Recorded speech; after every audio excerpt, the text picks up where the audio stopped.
كل نفس ذائقة الموت ثم إلينا ترجعون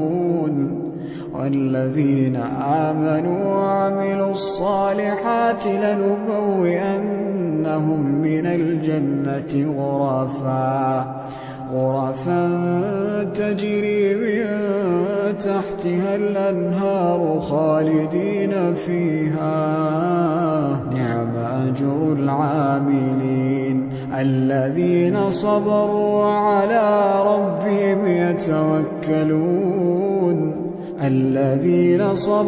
وعلى ربهم يتوكلون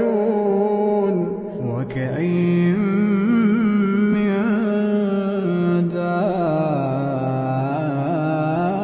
دابة لا تحمل رزقها